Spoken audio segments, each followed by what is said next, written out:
Good morning, class 7th. Today we shall start chapter 2 of our SST book of Our Pasts. जो Our Past की हमारी book है उसकी chapter 2 आज हम स्टार्ट करेंगे।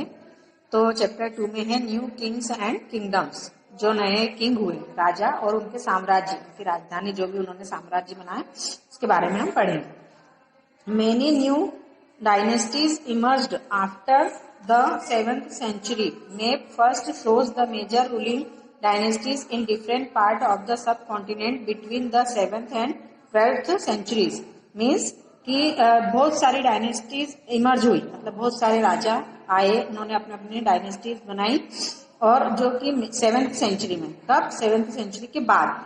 तो जो कि मैप फर्स्ट जो है, ये यहाँ पर मैप दिया है आपको, तो ये मैप फर्स्ट में उन सबके नाम दिए हुए हैं, जो भी डायनेस्टीज हमारे सब कॉन्टिनेंट में, इंडिया में जितने भी राजा आए, रूलर आए और उन्होंने अपनी अपनी डायनेस्टीज बनाई, तो उन सबका मैप फर्स्ट में दिया है ना। देखो कितने सारे सबके नाम दिए हुए हैं कि कश्मीर है ना, फिर अरब ऑफ मुल्तान है, फिर उसके बाद इंद्रप्रस्थ है, इंद्रप्रस्थ में जो चौहान थे उनका था, फिर यहाँ पे खिलजी, फिर यहाँ पर गुर्जर प्रतिहार है ना चंबल में, उसके बाद प्रयाग में जो थे वो चंदेल, और फिर परमार वंश के राजा।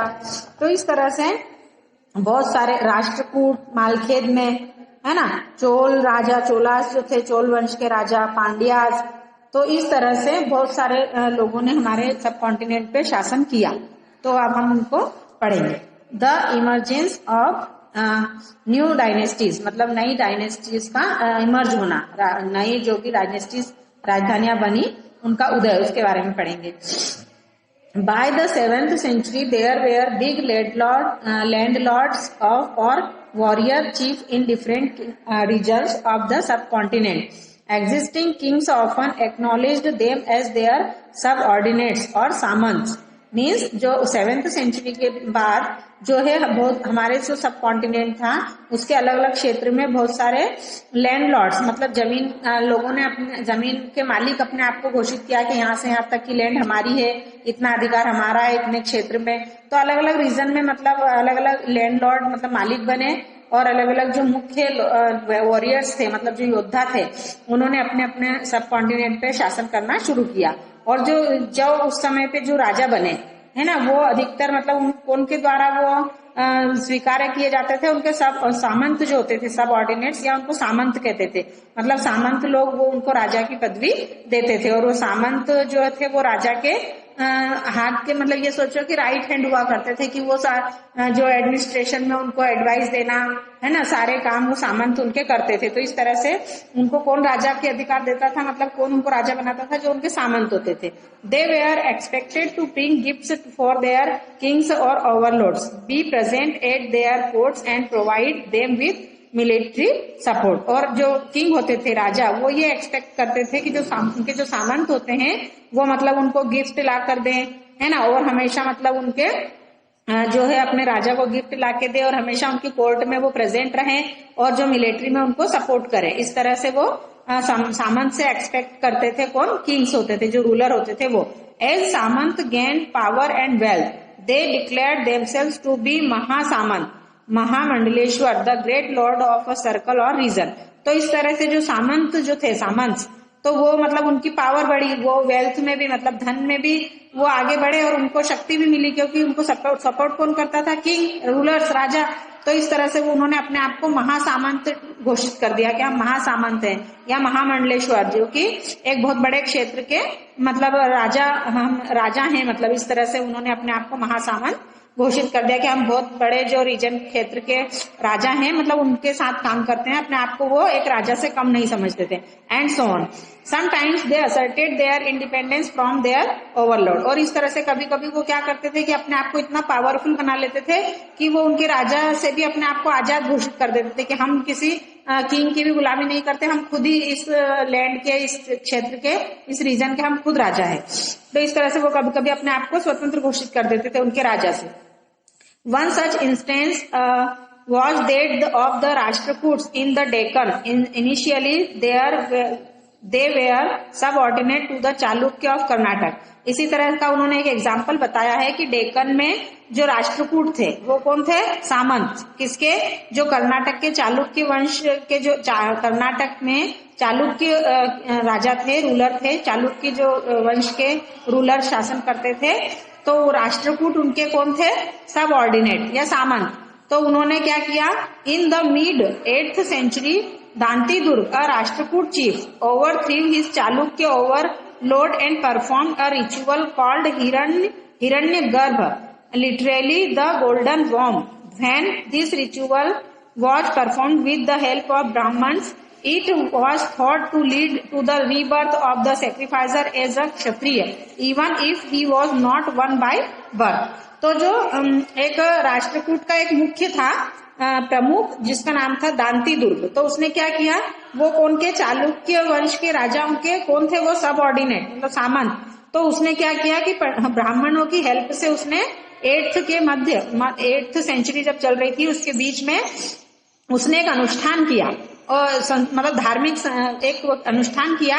उसको क्या बुलाया उन्होंने, हिरण्यगर्भ, जिसका मीनिंग होता है कि द गोल्डन बॉम्ब, मतलब सोने की कोख। तो उनमें वो क्या करते थे कि बलि देते थे, और उनका ये ब्राह्मणों की हेल्प से उन्होंने ये अनुष्ठान किया था, और उसमें वो लोगों की बलि देते थे, और उनका ऐसा सोचना था कि जिसकी बलि दी जा रही है वो मतलब अगले जन्म में एक क्षत्रिय के रूप में जन्म लेगा, और भले ही वो एक जन्म में नहीं ले तो दूसरे जन्म में होगा, भले ये एक जन्म में नहीं हो। इस तरह से वो उसने ये अपने आप को मतलब एक अनुष्ठान करा था, और उसने अपने राजा से भी अपने आप को खुद को ही राजा घोषित कर दिया था। In other cases main from enterprising families used their military skills to carve out kingdoms. For instance, the Kadamba Mayurashram and the Gurjar Pratihar Harishchandra were Brahmins who gave up their traditional profession and took to arms, successfully establishing kingdoms in Karnataka and Rajasthan respectively. तो इसी तरह से जो दूसरी ओर क्या हुआ, यहाँ तो मतलब जो सामंत थे उन्होंने अपने आप को राजा घोषित कर दिया, दूसरी ओर जो मतलब अच्छे घरों के लोग थे, अच्छी फैमिली के, मतलब जो अमीर फैमिली के लोग थे, और उन्होंने वो क्या करते थे, मिलिट्री स्किल्स को वो देखते थे अपने, मतलब उन्होंने अपने आप को अपनी राजधानी बनाने के लिए मिलिट्री आर्मी को बढ़ाया, है ना। जिस तरह से उन्होंने क्या किया, कदम्ब, मयूराश्रम एंड गुप्ता, गुर्जर प्रतिहार, हरिश्चंद्र, जो कि ये लोग कौन थे, ब्राह्मण थे।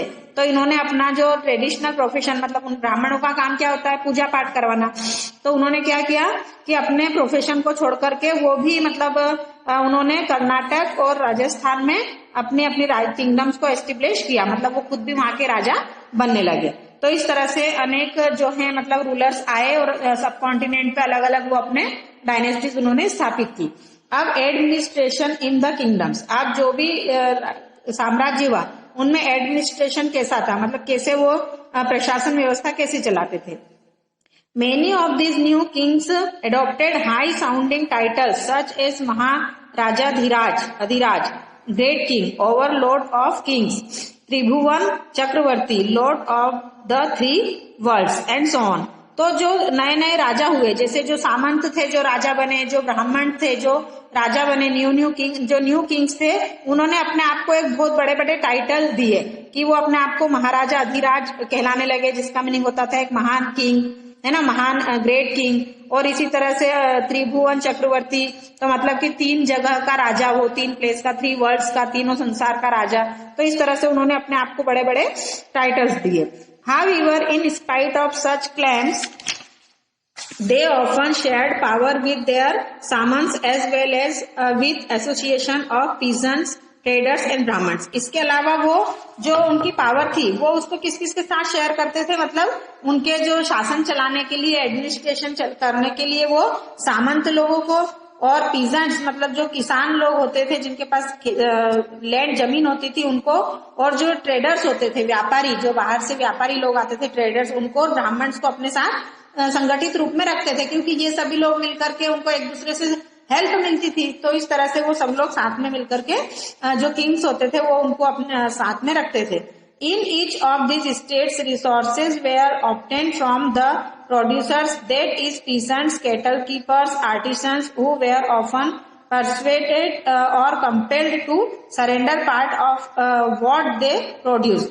और जो मतलब वो जो भी स्टेट्स थी, जितनी भी स्टेट्स थी, उनके मतलब कि सोर्सेज कहाँ से थे, मतलब उनके पास जो इनकम होती थी उसके सोर्सेज क्या थे कि वो जो किसान लोग होते थे जिनके पास जमीन होती थी, जो एग्रीकल्चर करते थे, उनसे, जो कैटल कीपर्स मतलब जो पशुओं का पालन करते थे उनसे, आर्टिशन से, इन सब से वो क्या करते थे, मतलब उनसे कर लेते थे। वो जो भी प्रोड्यूस, जो भी मतलब प्रोडक्ट उनका होता था, जो भी वो प्रोड्यूस करते थे, फसल, जो भी, जैसे वो जो पशुपालन है उनके पास दूध होता था, जो भी चीजें, तो वो उनसे लेते थे, उनका प्रोड्यूस जो भी सामान था वो लेते थे। Sometimes these were claimed as rent due to lord who asserted that he owned the land. Revenue was also collected from traders.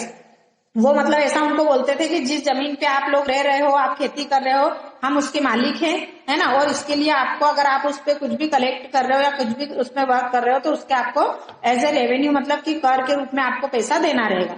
इसके अलावा वो जो ट्रेडर्स होते थे, व्यापारी, उन लोगों से भी वो जो है वो रेवेन्यू कलेक्ट करते थे। These resources were used to finance the king's establishment as well as for the construction of temples and forts. They were also used to fight wars which were in turn expected to lead to the execution of wealth in the form of plunder and access to lands as well as trade routes. और जो वो उनके जो भी मतलब जो भी वो पैसा उनसे लेते थे, जो उनकी इनकम थी, उसको वो किसके लिए यूज करते थे, अपनी जो अपना जो किंगडम है उसको एस्टेब्लिश करने के लिए, उसको पावरफुल करने के लिए, इसके अलावा टेम्पल का कंस्ट्रक्शन करने के लिए, मंदिर बनवाने के लिए, फोर्ट मीन्स किला बनवाने के लिए, है ना, और इसके अलावा वो युद्ध के समय मतलब जब वो दूसरे से वॉर होते थे, फाइट होती थी, उस टाइम पे भी उसको यूज करते थे। इसके अलावा वो मतलब और उनके पास जो उनके सोर्सेस थे इनकम के, वो कहाँ से आते थे कि जब वो मतलब दूसरे रीजन के जो किंग होते थे उन पे मतलब जब उनसे युद्ध करते थे तो उनके जो भी सोर्सेस थे, उनकी इनकम्स थी, उनका जो वेल्थ थी, वो उनको भी लूट कर ले आते थे। तो इस तरह से वो और इसके अलावा जो ट्रेड रूट्स थे उनसे भी वो लैंड लेते थे, मतलब जो व्यापार करते थे ना, तो उनके जो व्यापार करने के जो रूट्स थे, रास्ते, उनसे भी वो कर लेते थे। तो ये सब उनकी जो इनकम के सोर्सेस थे। The functionaries for collecting revenue were generally recruited from influential families and position were often hereditary. This was true about the army as well. In many cases, close relatives of the king held this position. और जो ये revenue collect करने का जो काम था वो कौन करता था, वो मतलब कि जो अच्छी फैमिली के लोग थे, जो मतलब अच्छी फैमिली मतलब जो उस टाइम पे अमीर जिसको कह सकते थे, वो अच्छी फैमिली के लोग उनको अच्छी पोजीशन पे मतलब रखते थे, और वही सबसे जो पीजेंट्स होते हैं, कैटल कीपर्स होते हैं, उनसे वो रेवेन्यू मतलब कर लेते थे। और ये जो पोजीशन होती थी वो हेरिडेटरी मतलब वंशानुगत होती थी, कि जैसे कि जिसका बाप अभी जिस पोजीशन पे, उसके बाद उसका बेटा उस पोस्ट को ले लेता था। और इसके अलावा कभी कभी जो मतलब कोई रिलेटिव का अगर बेटा नहीं है तो वो उसके जो क्लोज रिलेटिव मतलब उसका जो पास का रिश्तेदार है उसको वो पोजीशन दी जाती थी राजा के द्वारा। ठीक है, अब इसके बाद जो है प्रेसेस्टीज एंड लैंड ग्रांट्स, वो हम इसके नेक्स्ट वाले वीडियो में एक्सप्लेन करेंगे। Okay, good day now.